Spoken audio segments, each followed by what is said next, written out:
we'll see what it looks like. I think this should be a lot better. I don't know what was going on with Streamlabs OBS. It is in beta, um, and I've had success with this streaming software in the past. So this is just the regular OBS. Let's see. I just want to make sure. Yeah, so I'm downscaling to 960 still. It's really unfortunate that I can't stream at full resolution. I kind of want to like upgrade my internet, but I think it would still probably be kind of bad. But let me know if that's any better for you. Um,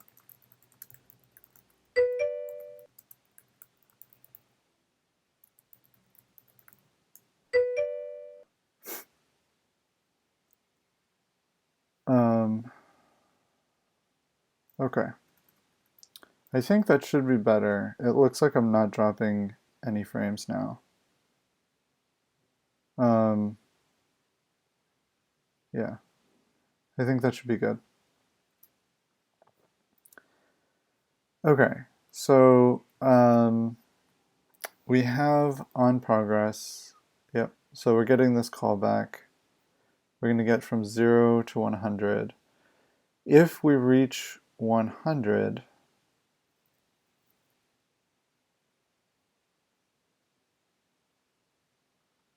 options, data file, file upload callback.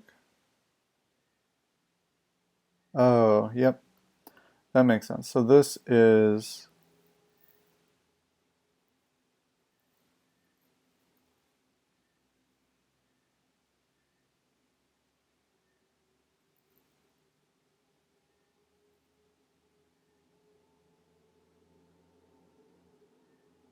yeah.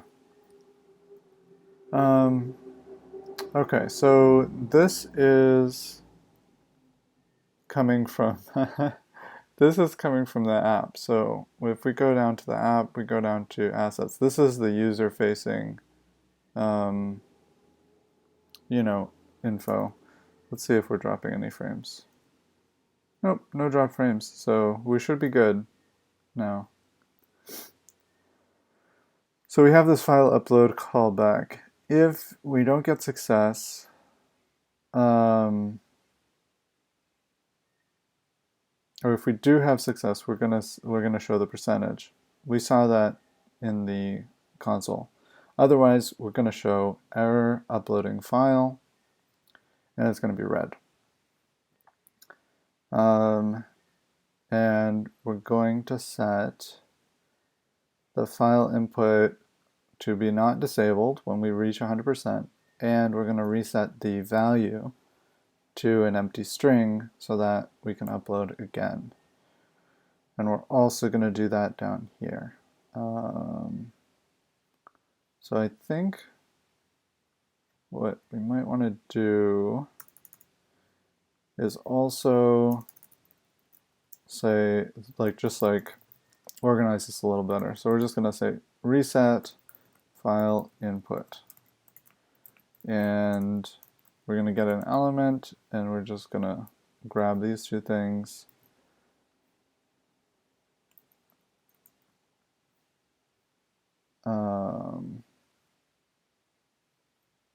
We'll just say element, and then we'll grab this, and we're just going to throw our file input element into there, just so that it's very clear. This is just a little bit more readable.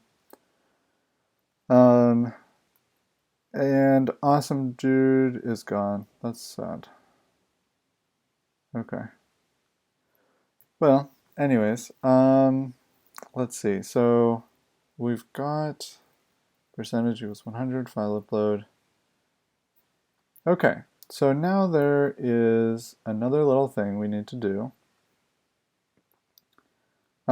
We do want to remove any console logs. So file upload callback. Yeah. we don't need this, so we're just going to say if not success, we're going to show a Christini error message. And we want to show the file upload progress, but we don't want to show it at the level of this utility, or no, this isn't the utility, of this utility. We don't want to show it at this level. We also don't want to show it at the, like, we don't want to have the user have to implement this utility. It should just kind of come automatically with it.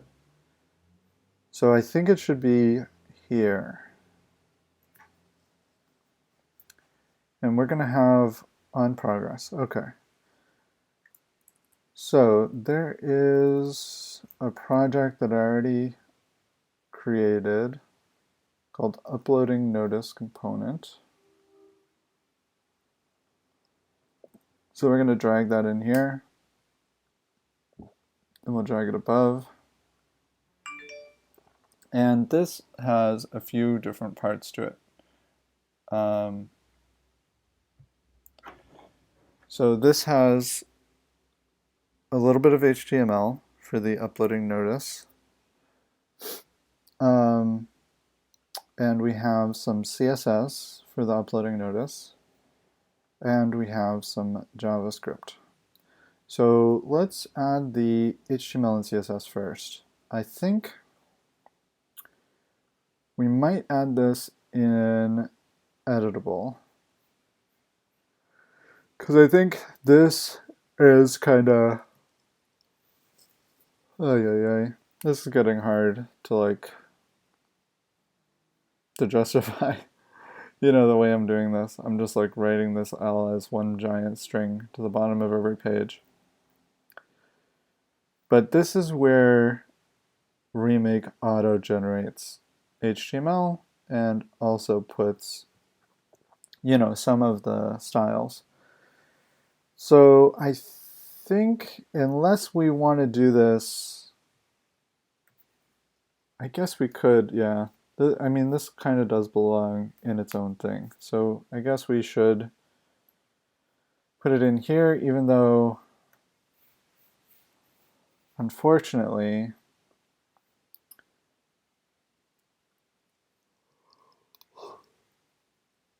I don't know. I think this auto-generated thing, Remake auto-generated, this is where everything should go. So you know what? I am actually just going to put it inside of here. When is this called? So editable attribute. Okay, so I'm going to actually create an extra file, and I'm going to say auto-generated components, and it's going to be called auto-generated components.js. And then we're going to grab from the editable attribute this entire function.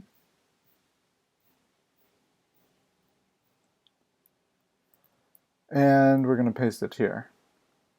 And then we're going to also look for this. And we're going to delete it from here.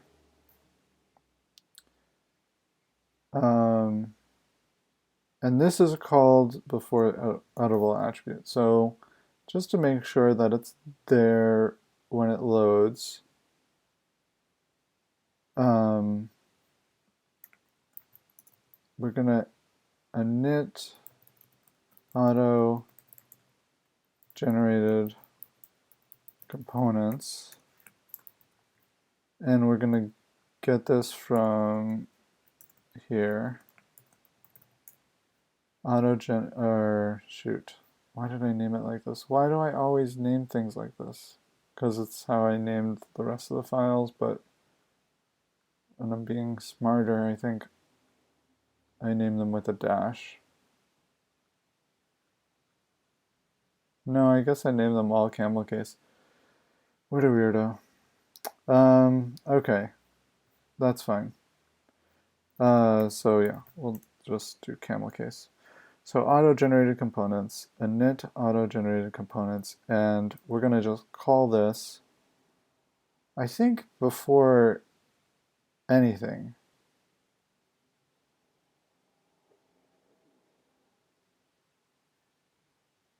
init input event listeners. So let's see where this is called. It's just the init. So let's see, app. Where is it called? Remake.init. And yeah, it's going to be called, I think, at the bottom of the page, because if we go into layouts, yeah, we put remake.js at the bottom of the page. Okay, so we should be safe here with init auto-generated components.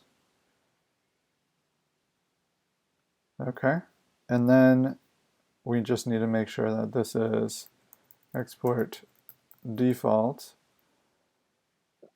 and we're just going to call this init auto-generated components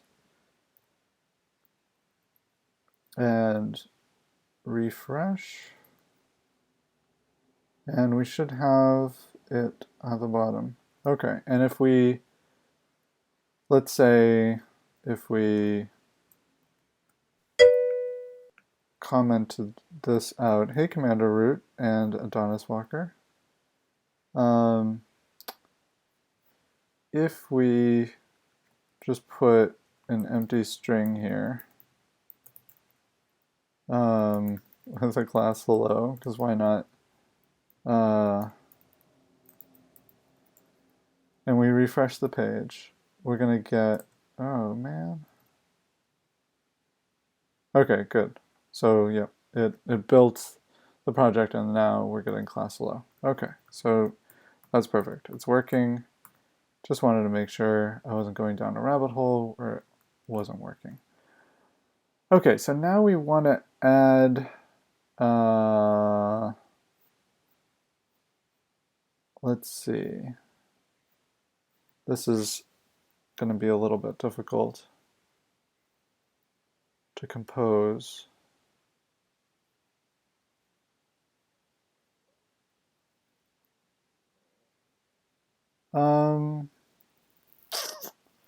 It's annoying. So I think we're going to say editable styles. And then we're going to have this style tag. And then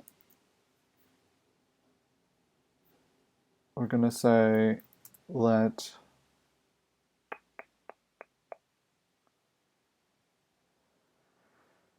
I don't know if this is worth it. I'm going to actually just leave it as HTML string. And I'm going to put up here slash like editable styles, editable components. It's obvious they're styles, so we're not going to say that. So that's going to be a comment up there. And then down here, we're going to just have our like file upload styles. And then as the first thing, we're going to put in our HTML. So let's get rid of all this other stuff. We don't really need all this other stuff that we have open right now.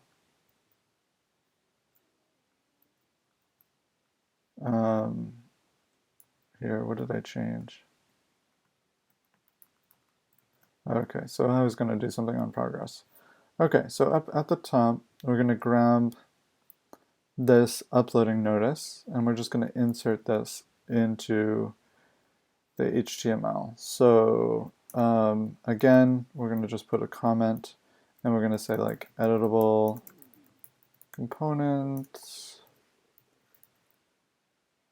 and then up at the top, well, let's just keep it the same. So we're using editable components at the top in the CSS. So we'll make it the same here.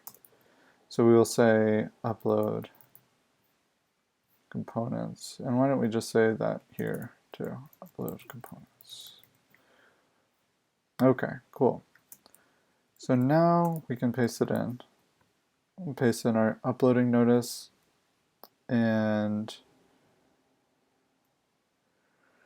there's an unfortunate thing here.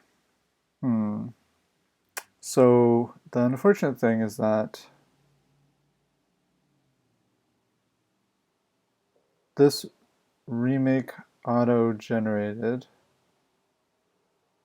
is hidden by default.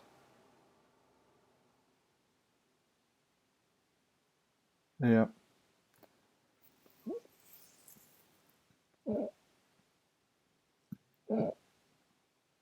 Data I editable is off. Oh. So it's actually, yeah, it's actually only hidden when the editable attribute is turned off or the user is not the page author, which is fine. So when is display none, remake edit, what is this?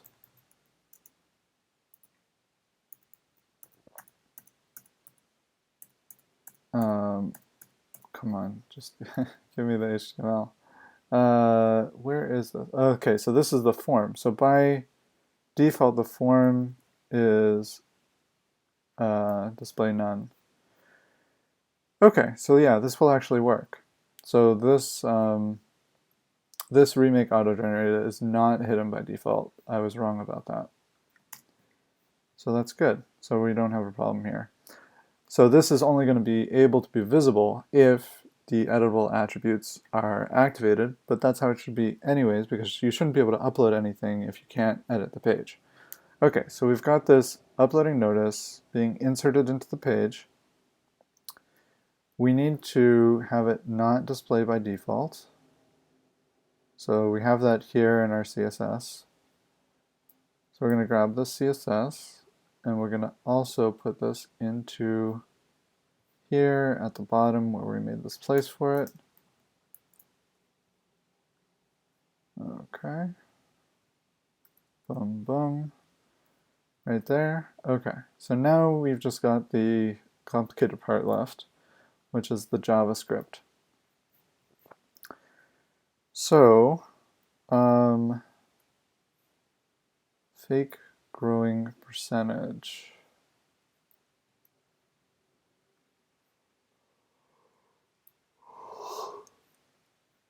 Okay, so we're fake growing the percentage. We're just adding 7.2% until it gets to 100%. So yeah, let's just grab this fake growing percentage thing. And we're not going to insert any JavaScript in here. So this is actually going to go into file upload.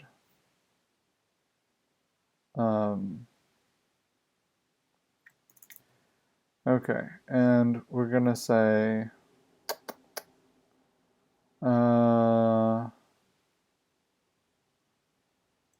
I don't know, like set percentage, or I don't know. So it's not going to be set percentage. It's going to be like, well, let's see, set percentage on, what did we call this? This is some kind of file input thing. Uploading notice. Let's say that for now. I don't think this is going to be the final name of this function, but let's see.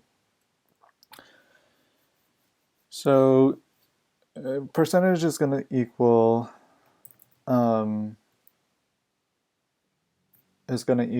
0 if it's not set. That's fine. I don't care about that.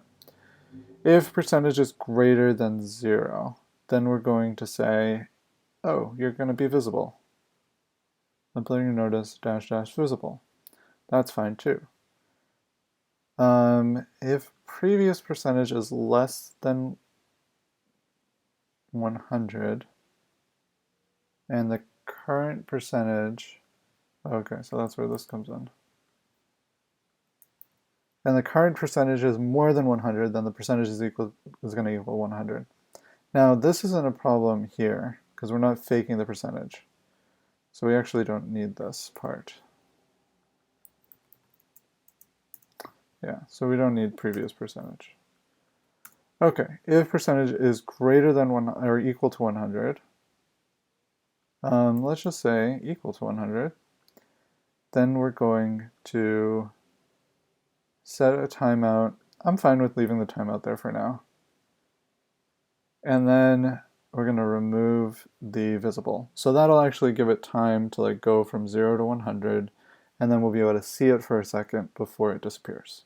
So we get that satisfaction for 750 milliseconds of actually seeing, you know, the notice filling up completely. Then we're going to return here. That's fine. Let's put that on a new line just so it's clear that we're definitely intending that. Okay.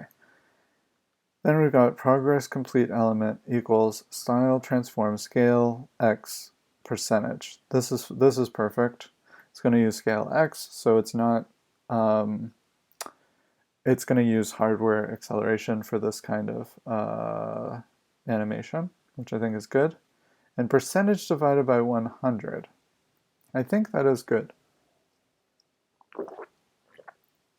Because it's going to turn like 1% into 0.01, which is the amount we want it to be scaled by. Because if it's scaled to, I think it scales from 0 to 1. So that's good. Then the inner text should say parse int on the percentage with a base of 10, and then add the percentage sign after it. That's fine. I don't know why I'm parsing int. I guess just in case the percentage is like 20.62, we just want it to be 20. Okay, then we don't need the percentage plus, and we don't need the set timeout. Okay, cool. So there's a couple more things we need here, which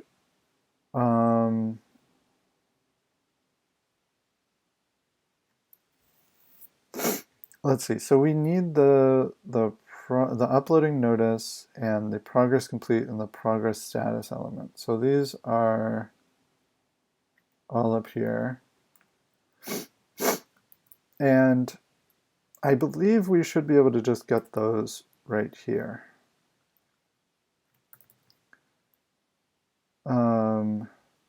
Let percentage uploading notice progress complete and progress status. So let's just confirm that this would work. So no, not from here. From here. So we import file upload somewhere. Oh, file upload event listeners. Is this just coming from file upload? It is. Okay, so file upload. Export default. Set percentage on uploaded notice. So, but these query selectors are going to be done immediately.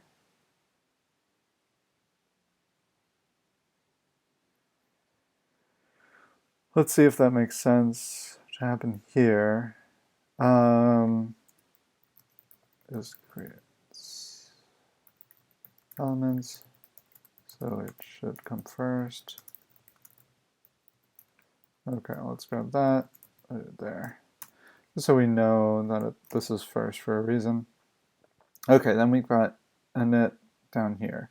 So these elements should actually be on the page already by the time this is called. I don't know, for some reason I don't feel great about having this out here. I don't know why.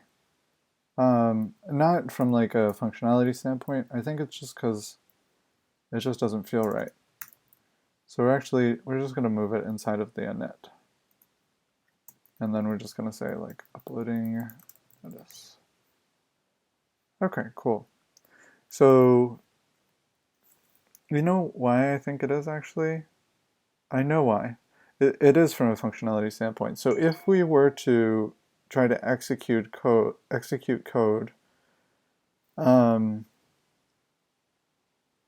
uh, immediately, like on the top level of this, it would execute as soon as it's imported, right? So we would execute these query selectors here, but we want them to only execute when this init function is called. We want more control over when that code is executed. We don't want to have to organize our import statements as well. Although we could, right? We could just put this above everything else. But then we would also have to make sure this function was being called because nothing is happening when it's imported. We could have it just happen when it's imported, but it's kind of nice to have it be according to functions. Because then we can just import things however we want, which is how JavaScript, I think, is intended to be used. And then we can just control the order by calling the functions. So there was a really good reason why I wanted it to be inside. Okay, cool. So now we should have the uploading notice. Let's see it work. Maybe it'll work, maybe it won't. So let's upload something big. 12 megabytes, 12 type wolf free fonts. Actually, this is gonna, no matter what I choose, it's gonna upload immediately because our network is local. So let's set it to fast 3G, and let's just upload Tailwind.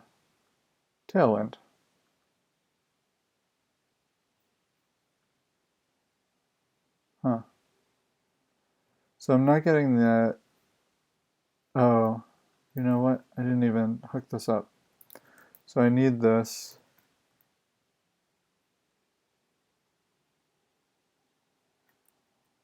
To be hooked up like that. Okay. Let's cancel this and see what happens. Hey Lurks, how's it going? I think you're a bot, actually. Um, what happened there? So remake uploads, Peter. So yeah, we still only have the SVG, so it must have been just canceled. Okay, so let's try this again, which is a simple file. I didn't see anything happen. Let's I guess console log the percentage, right? Console log percentage. Refresh. Okay. Remake logo. Okay, so we didn't get anything. Maybe it just wasn't loaded yet. Huh. So I'm not getting this console log. Let's see our network tab. We're hitting this upload.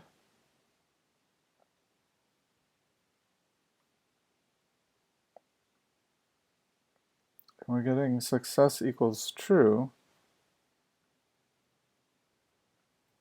So we're hitting the end of the upload, but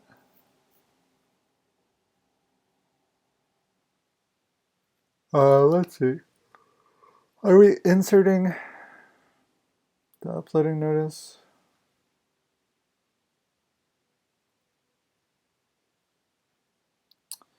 And if I say uploading notice visible, yep, we do have it up here. Let's see. Why is this z index so high?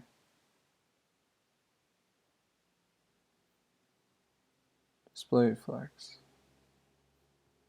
Container have a z index? Position relative on it. I don't know why. It must be something inside the nav.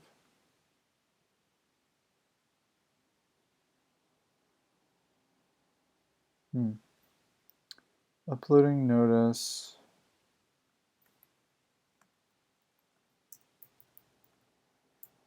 Huh, okay, so no matter what, it's not appearing above this.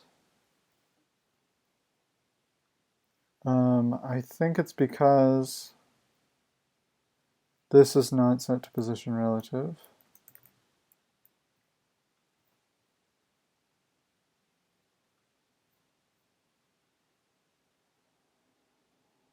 Oh, but yeah, I don't want it to be position relative. I'm actually not sure if that should affect it. I guess maybe it would. Take off the relative on that. Nav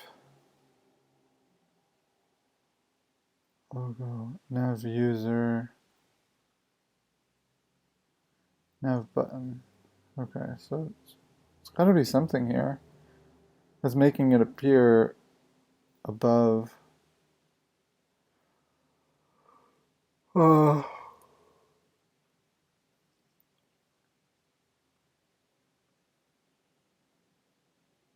Oh, you know what? Maybe I don't even have a background on this. Yeah, I don't have a background on this. That's why. It's not that it's not above it. It's just that it's transparent. Oh my goodness. Okay, so we'll go down to our upload component, down to our color, and we'll just say background color is equal to FFF. Okay, now if we refresh and we say uploading notice visible. Oh man. Ah, we didn't get the style yet. Okay, let's try again.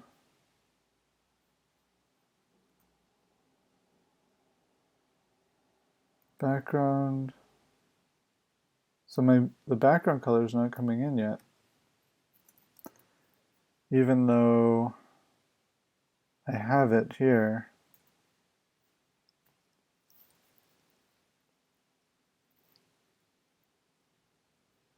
Let's see if we're getting an error, maybe.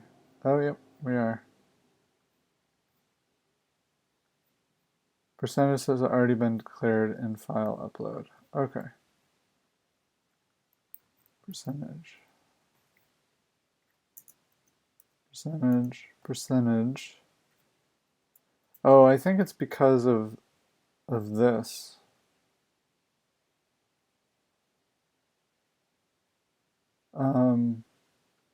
I guess, oh yeah. I don't want to use let there because it's already defined up there. Okay. So things have been broken since then. Great.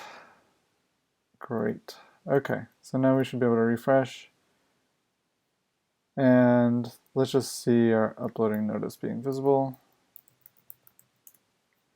Perfect. Okay, so we'll refresh again. Let's see if this console log comes through now. Make logo. Okay, so it went from 0 to 100. I didn't see it actually animate. Let's try this.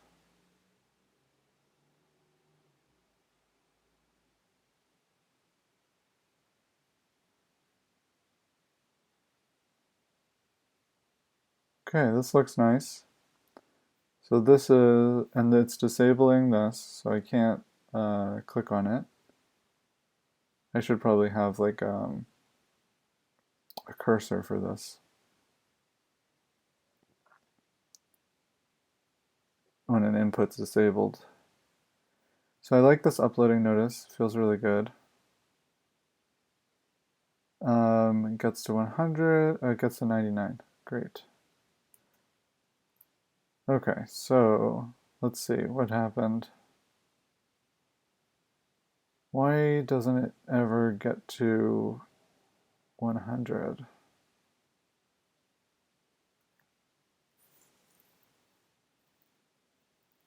I don't know why it doesn't get to 100. Oh, because I'm returning here. I don't know why I'm...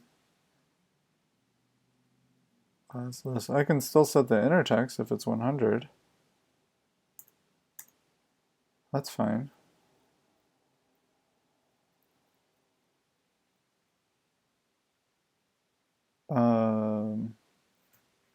Yeah.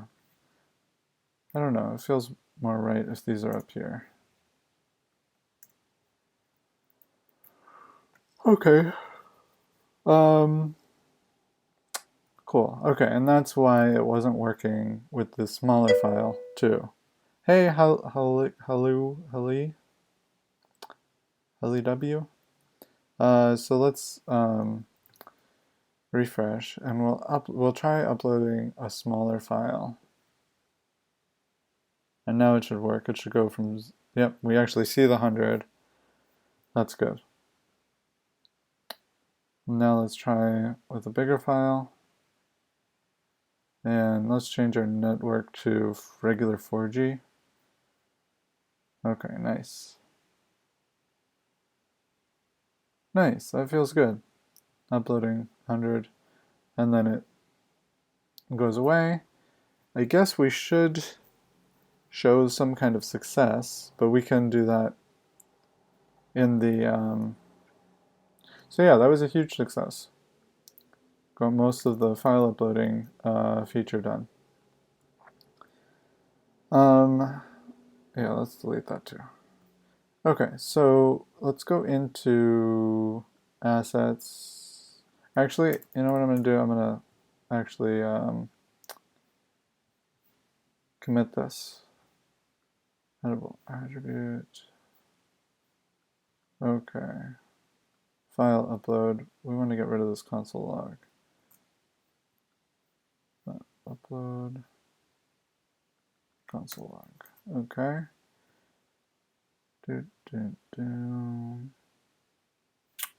This is only going to be called once. Okay, that's fine.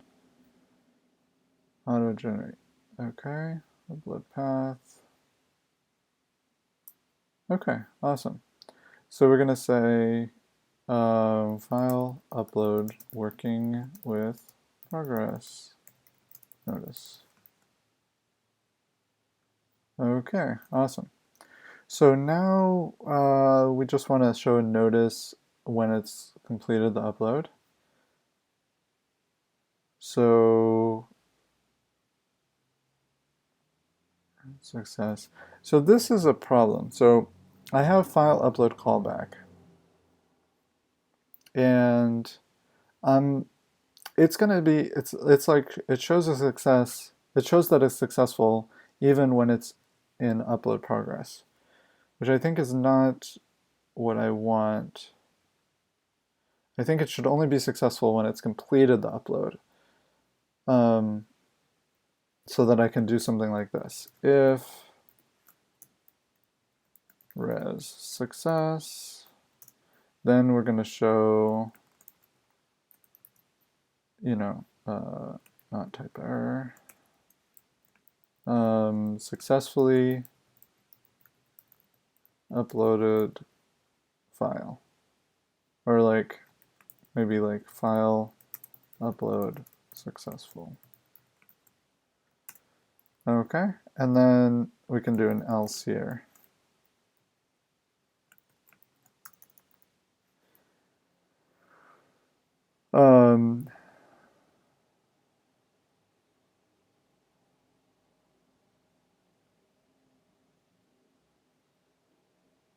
Okay, so the problem is though is that on every single tick of the file upload, this is going to be called and we're going to get res.success.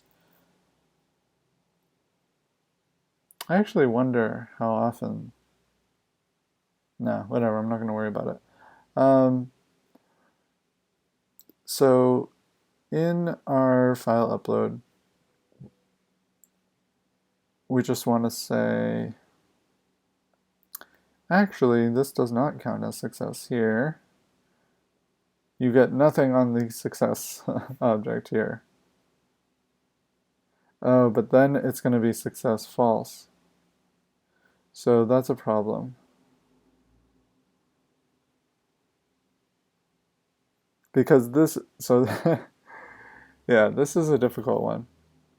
Because I'm trying to use this file upload callback for two things. One, to show whether the file upload has been successful or not, but also to show the progress, so that if you do res dot, I think it's percentage, you can have access here as a regular developer to the file upload progress percentage. But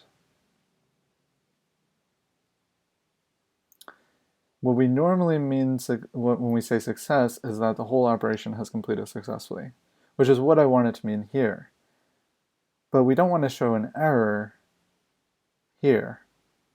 So I think I have to say else if res success equals false, which is horrible. uh, the other option is to just say res success and res percentage equals 100, then show the success, and then say else if, not res success.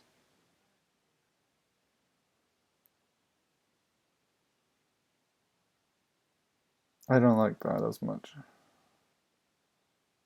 It shouldn't, res success should mean that the whole operation was completed successfully. That's what feels right to me. I mean, I guess what we could just separate it out. We could say it's actually file upload progress callback, right? And then this is file upload callback.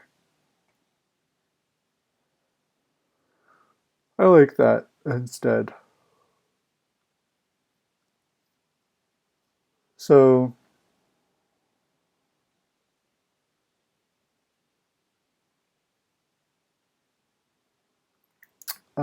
so then we're going to say file if percentage is equal to 100, and we've got file upload callback. Then we're going to say success is true, and we're going to pass in the percentage. We don't have to pass in the percentage there. Okay, and then we're also going to just have a regular one that says options data file upload progress callback. And we're going to say options data file upload. Okay, and then we're going to say percentage.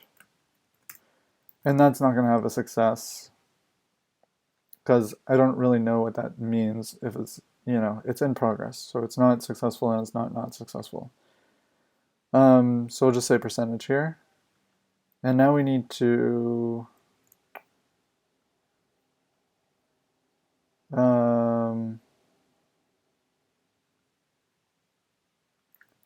we'll say called when file completes, file upload completes or fails, and we don't need to actually put this other one, but let's just make sure it works. So we're going to say, hey, Rubber Slayer. So we'll say percentage, and we're just going to console log the percentage just to make sure it works, and we can add this to our API docs. But we don't have to, we're not going to put it in here because it's not necessary 99% of the time. Okay. There we go. Let's try it with a slightly bigger file.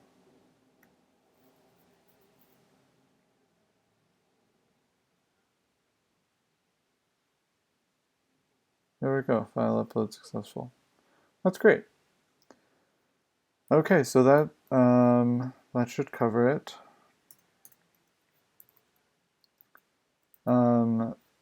Let's see. Oh, and we don't need this if res success equals false. We can just say else now. Okay, that's great. So now we're just gonna say, what are we gonna say? How about like properly detecting file upload success and error. Okay, that's great. And we have these auto-generated components. I don't feel great about how we're inserting these into the DOM, but I don't feel bad either. It would be interesting to just actually put these into a template and just load them up with handlebars, but for now, this is okay. I kind of like that the user, doesn't have control over these. If they're including remake, this is automatically going to be inserted. I feel like that's the right amount of coupling, like you expect the file upload and the editable attribute to just work. If you're using remake, you don't want to have to like make sure you're including a template in your layout, or a partial template in your layout. That would be the wrong amount of coupling, I think. Okay, cool. So can we ship this? I'm not sure if we can ship this. I guess we can. I feel like I want to like test it out a little bit more. Oh yeah. Oh yeah. We can't ship this. So there's a remake is a little complicated. So what we have now is file uploading working 100%. We have this progress notice working 100%. What we don't have yet is any way to get the file. So yeah, of course we can't ship this yet.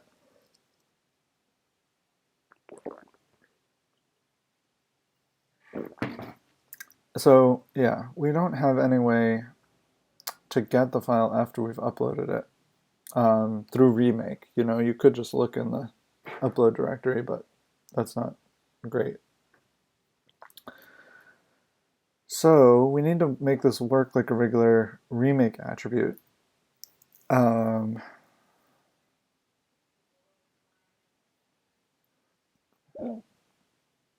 So the way this should work is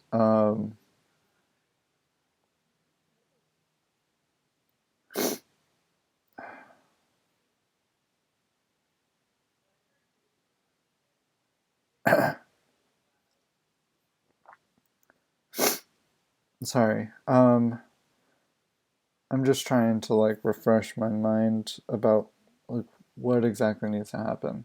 But I think what we want to do is if we look at this element, this input element, we have this data I attribute on it, which means that this is going to input data onto the page, type file, whatever, and then name some file. So what this should do is it should look for the closest element with an attribute that's equal to data O key some file, or data L key some file.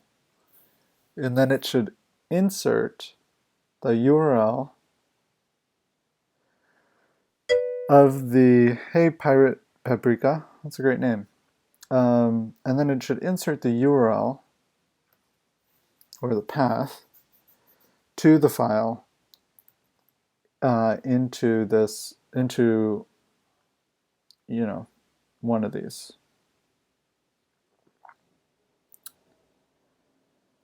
So yeah, it's a little hard just because there's a lot of just moving pieces with Remake, and sometimes I'm not sure. Sometimes I'm really not sure what something should do. Oh, and I think also, okay, yeah. There's okay, so let's look at a different input element. So um,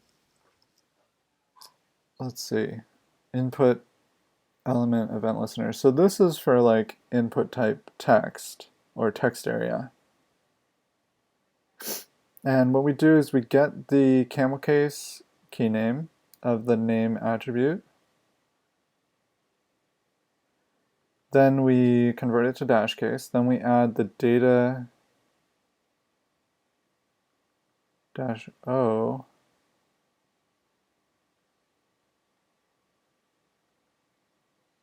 Oh my goodness.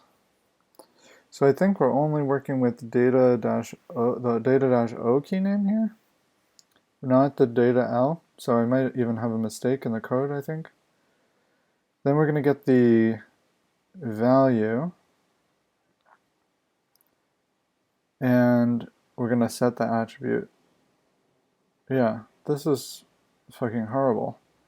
I mean, at least it's explicit about what's happening. This is only for text inputs, not radio select or checkboxes. Okay, thanks for telling me.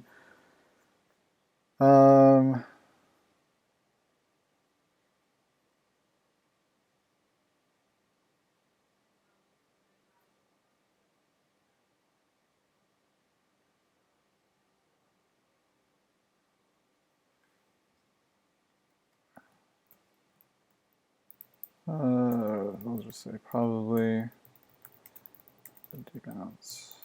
Okay, so the reason why this is bad is because we're only supporting one type of attribute.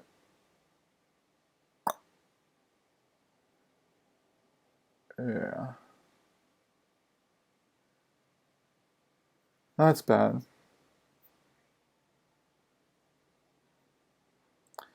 So what I really should have is a helper that's going to like set data on closest key. And then we can pass in either like a camel case key, or we can pass in a dash case key name. And then this should do these steps. So it should convert it to dash case if it needs to be. It should add not only data O key, but also data L key. Let's see, am I doing this for other ones too? So let's see, inbound, no, this isn't the one I want. Input, where's my other input for like radio buttons and stuff? Item.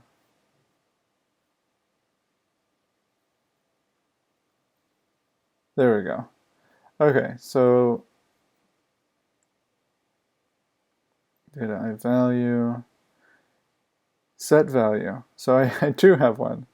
I have set value.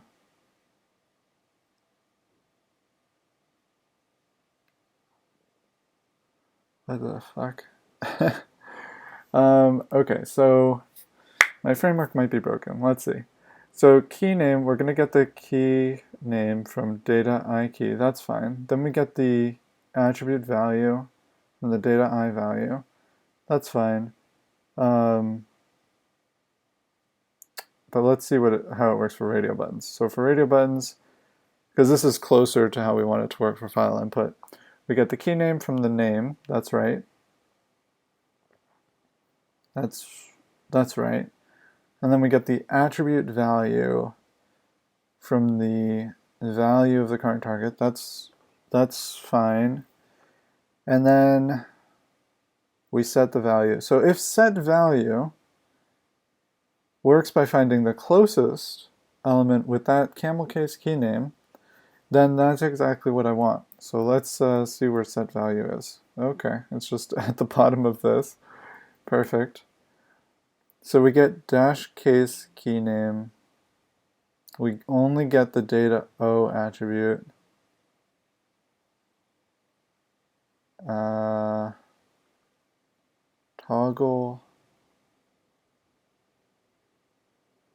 And then we just set the attribute there.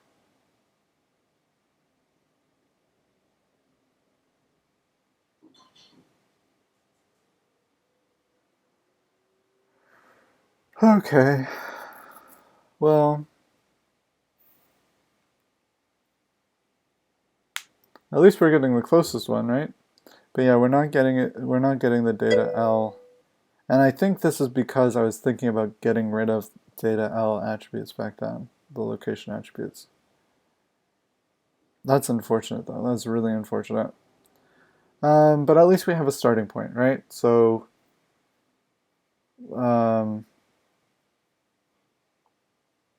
yeah. So let's change this from set value to set data on closest key, because I feel like that's more accurate. And for key name, we're going to call this camel case key name. And we're going to just switch out wherever we find just key name.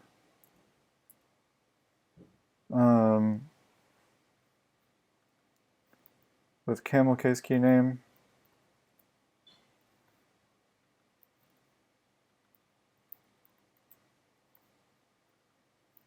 okay.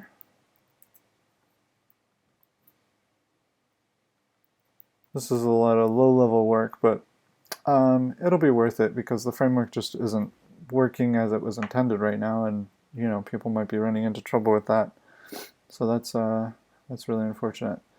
Okay, so we got the element, the camel case key name, and the value. The really good thing about this though is that we're going to be able to use this everywhere. So we're going to be able to use this over here to replace a lot of this code. We're going to be able to use this here, which is going to change how these all work to be a lot better.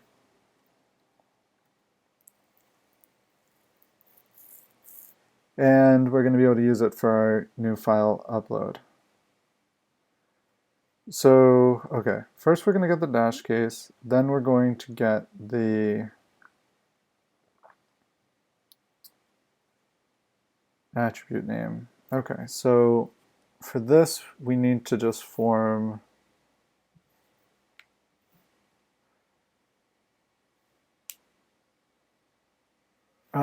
you know what? I think I have a helper for this. So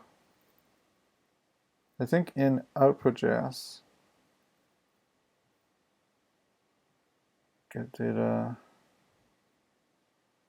get location key, set location key value, set value for key name. So we do camel case to dash. We grab both of these. We see if it has the attribute this. And then we just set that one. Otherwise, we set it with this one.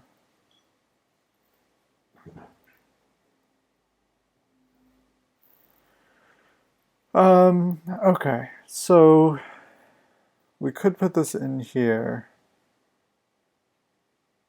And then we just have to add another layer to this where it's just finding the closest one.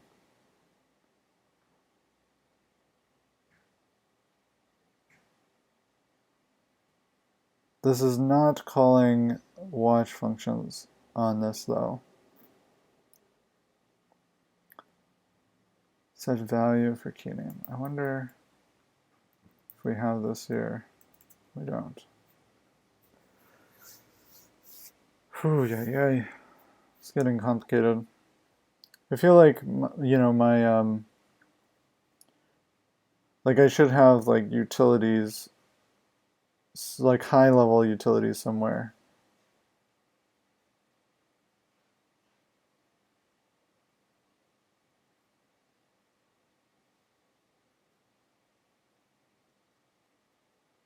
I have no idea what this is even used for. Okay, but whatever. I don't know. I kind of want to figure out what it's used for.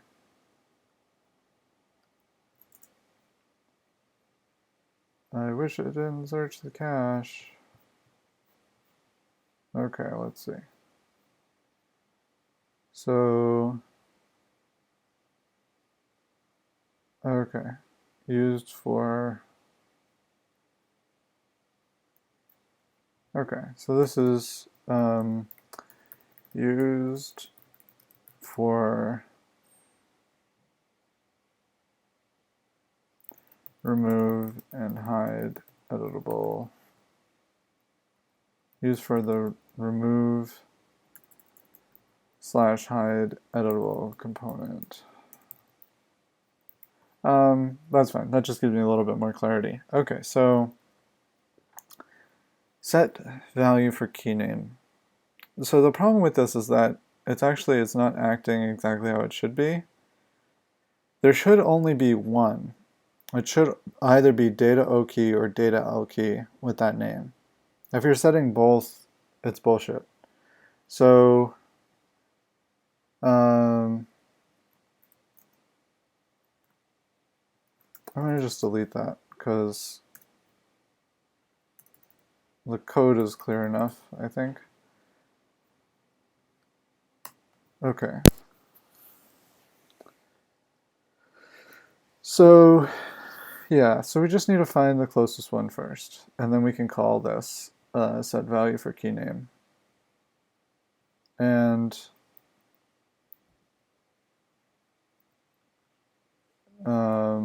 we're also going to replace this with camel case key name because we're not actually changing it. It's not like a, you know, like an argument we have to pass the name in. It's just a, I forget what you call this, but it's just based on the order of the arguments. So we'll just make it a little clearer. Okay, so we have set value for key name. Now we just need to assemble like a query select, like a selector. So we've got the camel case to dash. So we've got the dash. Then we're going to get the closest yeah, we're going to do data O key attribute name. And let's put this in a template string.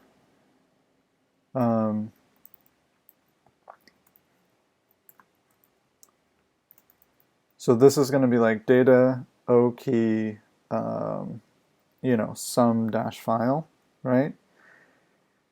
And then we need to have it the same for the L. So we're going to do a comma there. This is just going to get the closest one with that key on it, whether it's a location or an output. I really, really, really, really, really wish that I had just stuck with a single type of attribute, but I don't know. It kind of makes sense to have both. Okay, so we're going to delete this. I don't think I need this attribute name anymore. Thank you. Just got breakfast delivered to me. It's very nice. So yeah, we're going to get the data source element. We're going to get closest yep. So now we should be able to use the set data from here, set value for key name. The only trouble here is the toggle. I really don't want this toggle in this function. It complicates things.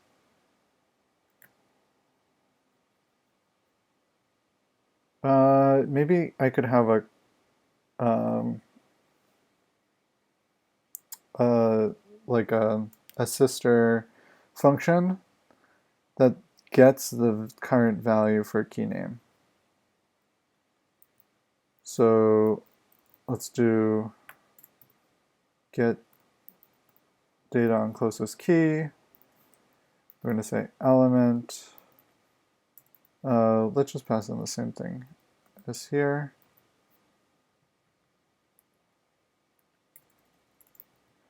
Okay, so we've got event current target, the camel case key name.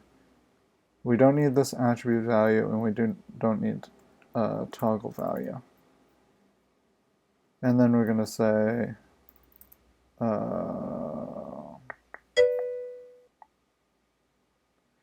and actually I think this should be get value from closest key, and this should be set value of closest key. Okay, that's good. So we're in the middle of a couple things here, but we're going to say let value equal this, and then we're going to say get attribute. Okay, so if this value exists, then we're going to set the value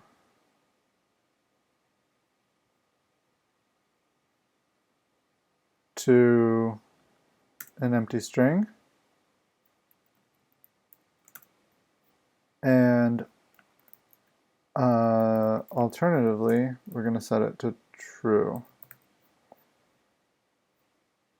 Okay, and now let's just see if we have any more toggles.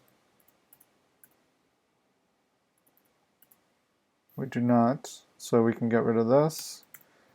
And now we just have to have a get function, which is still to do.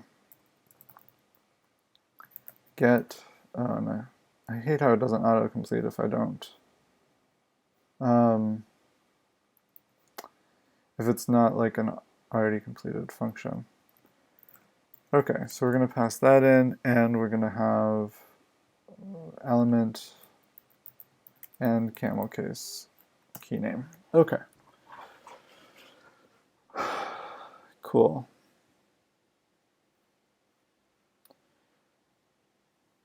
So now we can get rid of this toggle thing.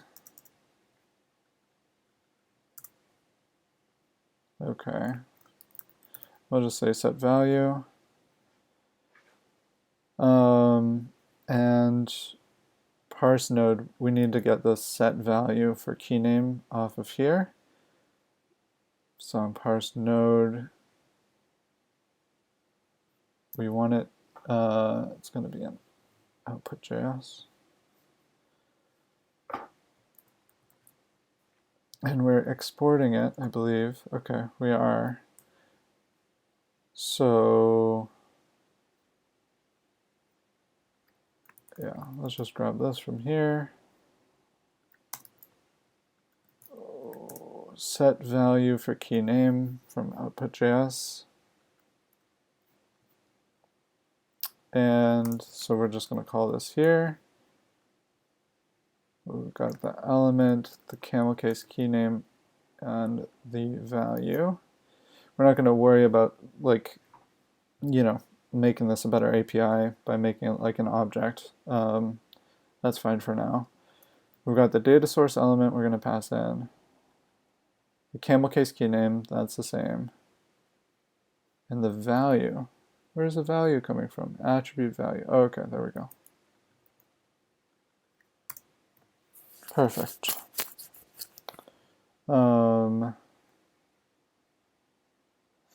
Set value on data source element. Okay, so now that should maybe work.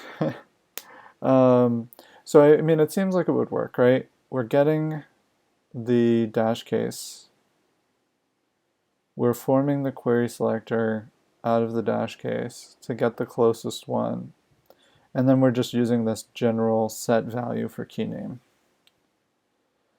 Now, actually, this should be inside some kind of utility, but I'm not gonna worry about that just yet.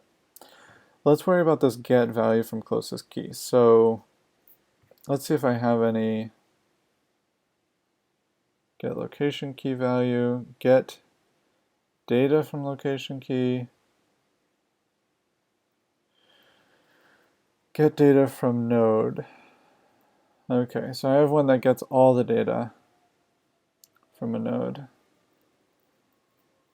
but not one that's just gonna get me for get it for a single key name, which is very very weird that I don't have that.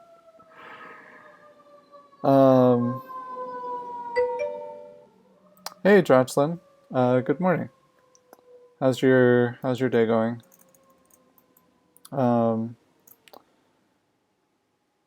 Get location key values. This, oof, that's tough. Get location key value. I guess it does kind of make sense that I have one that gets all the data, but not one that gets a particular item of data. Because it's easier to get all the data because, why is it easier to get all the data? Oh man, I hate when I like lose my train of thinking. As a user building Remake, I use HTML to build. Yes, absolutely. Yeah, you won't have to. The ideal scenario is that I mess around with JavaScript a lot so that you only have to use HTML. That's the goal. And yeah, so like Remake works a little bit differently than a lot of other frameworks,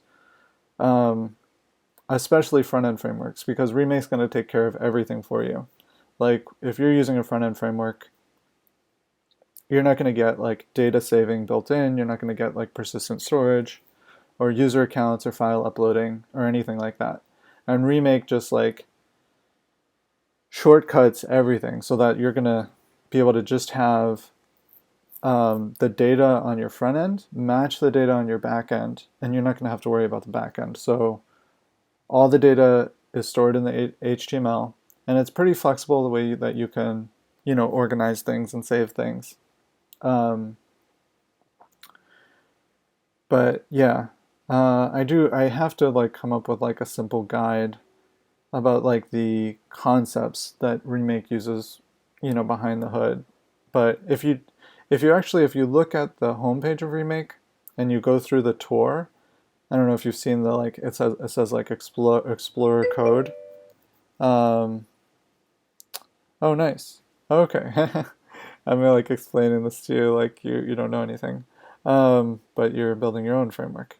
Your platform is similar, except it's HTML plus C# to build components. But once a component is built, you pull it into your application using a web-based UI, kind of like having the Unity editor in your browser for laying out a page. That's awesome. I've never used Unity before, but I think it's one of the, I get the impression it's one of the better game engines. Do you want to share it? You can post the link here if you want. HTML plus C# to build components. So yeah, why are you using C#? Is it gonna... I'm curious about that part. That's really cool though. It sounds really neat. I'd love to take a look.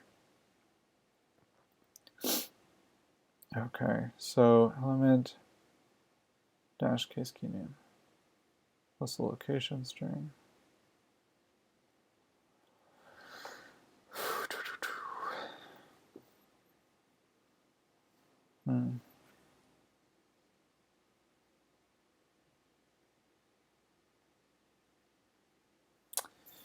Okay, so let's see. Get data from location string. So this is going to give me the element attribute in the target element. And then get location key value. It's built on top of Blazor, which allows for C# development to build out web components, runs in the browser and WebAssembly. That's awesome. So the developer doesn't have to write any JavaScript.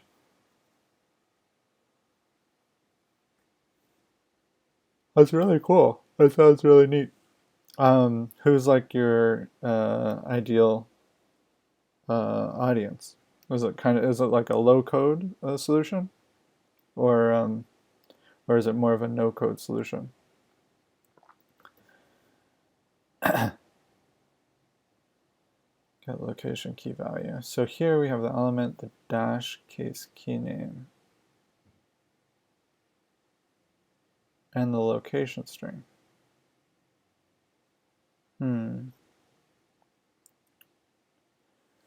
I guess here I want something that's like get value from key name,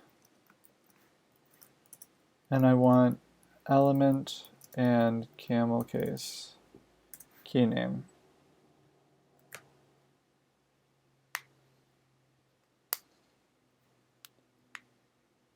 And then I think I want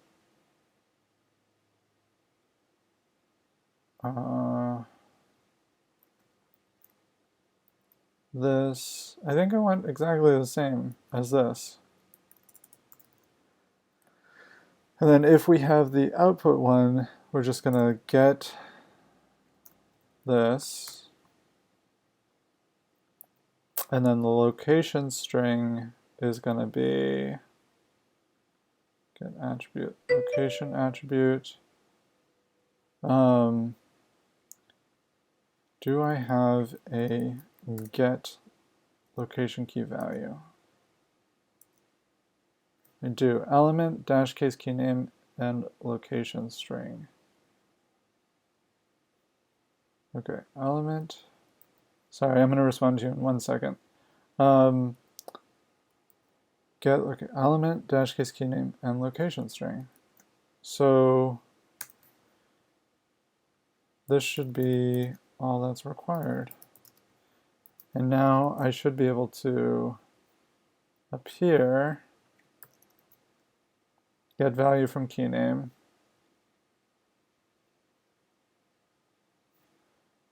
And now I should be able to do the same thing as here.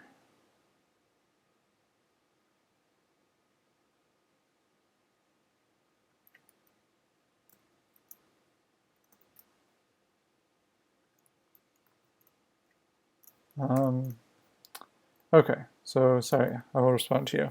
B2B, no code solution from the perspective of implementation.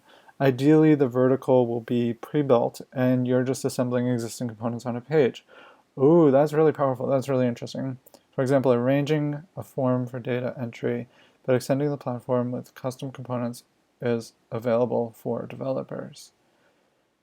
I know someone who's working on something just like this, actually. They're using React, though, but he works with a lot of clients who need this, right? They need custom like form components built, and so that they can have the developers build them out, but then when they're actually making the interface, they're just going to drag those components into the page. So this is really cool. This is kind of like you're allowing businesses to compete and like be in the no code space by having their own developers build out an internal no code platform for them. That's a really neat idea. I like that a lot. I think if you sold it right, it would, yeah. I mean, I guess that's kind of this is what you're talking about is I think what a lot of no code um, solutions try to do. Have you looked at like QuickBase? I haven't really looked at QuickBase, but like or like really researched that market in depth. I probably should, but I wonder like to how easy QuickBase makes it to like build your own components and stuff. Do you have an idea of that? Okay, so we're gonna get the data source element, and then we're gonna just return uh, get data. No, what did I name it? Get value from key name. Okay. Return get value from key name, and this is gonna expect an element and a camel case key name. Okay. So element and a camel case key name.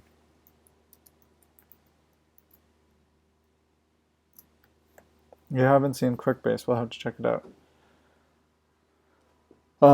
Yeah, I just think I know that like what what you're building is I think I'm not sure. I'm not sure like how competitive the market is. I think there are other people working on what you're working on, but I get the impression that they're kind of behind the times, like they're kind of not up with the latest technology um, and practices. What inspired Remake? Do you have ideas of things you personally want to build on it? My favorite thing about a tool like this is using the tool itself to create its own website/application. Um, yeah, absolutely. So you can actually, I think this will work. Oops, remaketheweb.com. So it's not gonna like be persistent, but if you, I should probably actually just like add this to the page. Um, but if you were to do like data L key heading, data I editable, I think this would work. Oh, we also need to make it an object. Data O type object. So let's try, see if this works. Yeah. So you just by adding a few attributes to the Remake homepage, you can make it editable. And you can kind of see an example of that in here. The problem is that well, it's not a super problem, but it's not persistent. But yeah, I definitely should add that. People have told me that before. But you can see it in this code example. That's actually the reason why this works, is because I'm loading Remake on this page just for this code example. But I like didn't realize until like very recently that like maybe 2 days ago that you could use it on the whole page because I'm loading it on the whole page. So yeah, what I kind of wanted is to give people the ability to like log in and then edit it and then have it be persistent, you know? That would be kind of cool. But I think this is like a kind of cool option. I should probably add this to some elements on this page. But yeah, if you go through this like explain this code tutorial, it'll kind of like show you all the basic concepts. But yeah, what inspired Remake? So yeah, I'll show you actually the first project that was built on Remake and what inspired it. So if you go to requestcreative.com,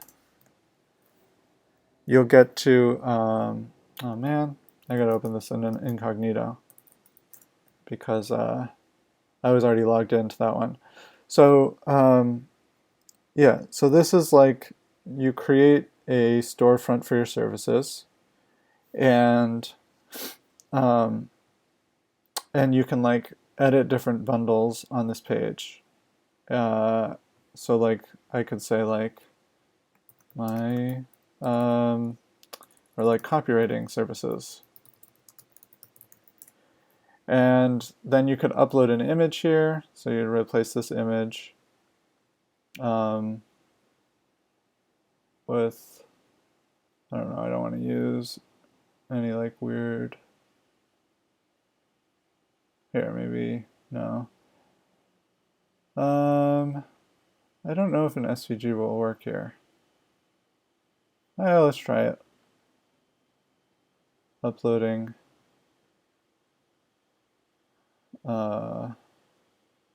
Yeah, I think oh no, an SVG did work. Nice. Okay, yeah, so you can upload like a background image for each of your services, and then inside the more details, you have a timeline. You can reorder like the timeline and also like edit, the different phases of the timeline. And so clients can see, like how you work, what you do at what point, and how many revisions they'll get, and what the price of the project will be. And yeah, you can upload like examples of past projects that you've worked on. So basically my goal is to get Remake to the point where I can build this again. Because this Request Creative was built using Remake. I mean, Remake came out of Request Creative, but the open source version of Remake is still a little bit weaker than this. Because I've just been like slowly kind of, I mean, it's hard to generalize something, right, into a framework. So yeah, it's just been like a lot of work on the open source version, just trying to generalize it and make all the concepts work. Like this is built in Remake, but it's kind of like an old version of an old, like very customized version of Remake. But yeah, you can see like all the data attributes there. So like the basics are there. I'm actually kind of like using like a much lower level version of Remake. Like the concepts are all still there in the open source version, but like for example, data copy layout is something that you won't see, even though it's available. You won't see it in my documentation for Remake because I'm trying to make that kind of a lower level concept. But yeah. Okay, so I should be able to get this from here. I do have to go very, very, very soon. So I guess I just want to make sure that this is working.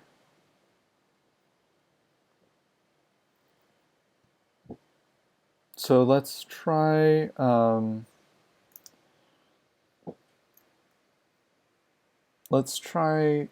toggle, right? So data I toggle. And let's go into our app, our pages, file upload test. And we're going to have a div with data O type equals object, data O key, we'll just say like,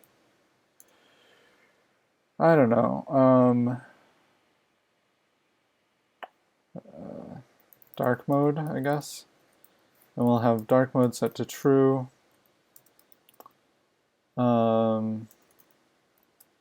And then inside of this, we're going to have an input with data. I think it needs data I on it.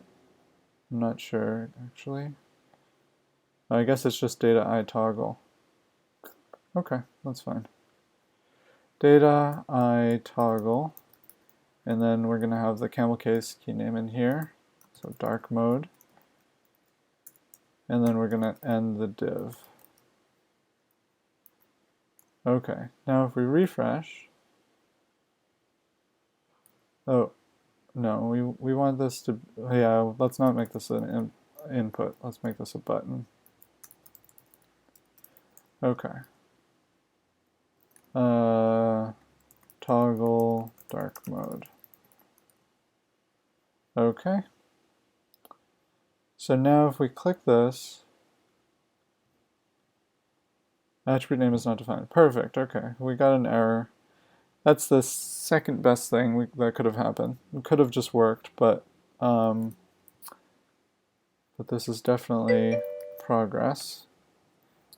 You'd be interested in testing Remake to see how you're approaching certain problems that we're likely both solving for. Yeah, absolutely. The tutorial up on the site is pretty good. It's pretty up to date. The only new thing is that we're adding file uploading sometime in the next week, hopefully. But yeah, that should explain things pretty well to you. Also, if you want to do like a quick quick phone call, let me know. Just email me at david@remaketheweb.com, and we can set up maybe a 30-minute call, and just you can show me what you're working on. I'll show you what Remake is, and if you want to do that. So let's see, attribute. Oh, I don't have the attribute name here. Camel case to dash case key name. Oh, got it. Okay, so I just need to put this in there. Dash case key name. So this is the same thing right here. Attribute name. Okay, so let's make sure attribute name. Okay, we're not using attribute name anymore. Okay, so we save that. Let's refresh and see if our toggle is working now. It is not. Okay, failed to execute closest element. Huh. Okay. Element button. So we have closest. Oh, this is not a valid selector. Oh. Data. What am I doing? So data O key dash key. Okay, so we need to delete that. Delete that. I don't know why I had those there. And then here, data O key. Yeah, same thing. Okay, don't know what those were doing there. Okay, let's turn that off and refresh. Okay, let's do it again. Is not a function. Oh, get value from key name. Output.js. Parse node. So I don't think I'm exporting this.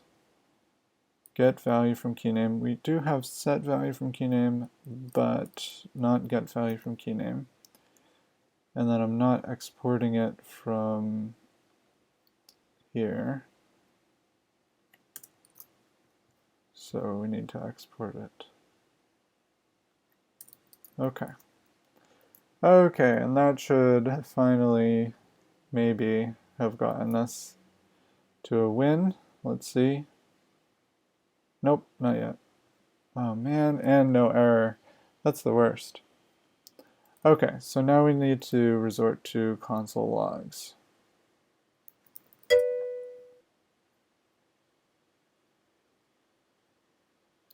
Where is our toggle? I actually have to go.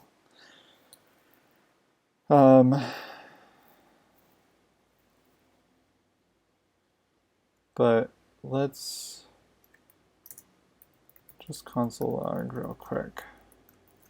So we'll do value and event current target and camel case key name, and yeah, that's it.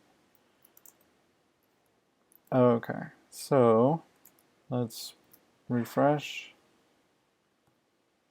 toggle. Huh, nothing is happening. I'm not getting data iToggle click. I mean, maybe it's just took a little second to compile. Maybe there's an error. There is an error. Okay. Console on the console log line, really. Oh, of course. Jeez. Okay. Jeez. Okay.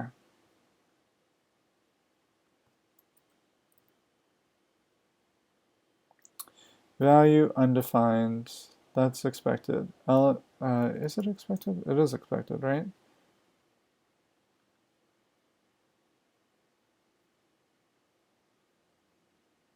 Huh. It's not expected. It should be true. Okay. Well, anyways, I gotta go. It's been really nice chatting with everyone, and I will probably be in. I'll probably be streaming again tomorrow. So I'll see you all tomorrow at 10 a.m. Bye. Oh, ice cream codes. Thanks for stopping by. I didn't even notice. Thank you. Oh yeah, there you are. Um, okay. See you guys. Um, I hope everyone's safe and doing all right. Bye.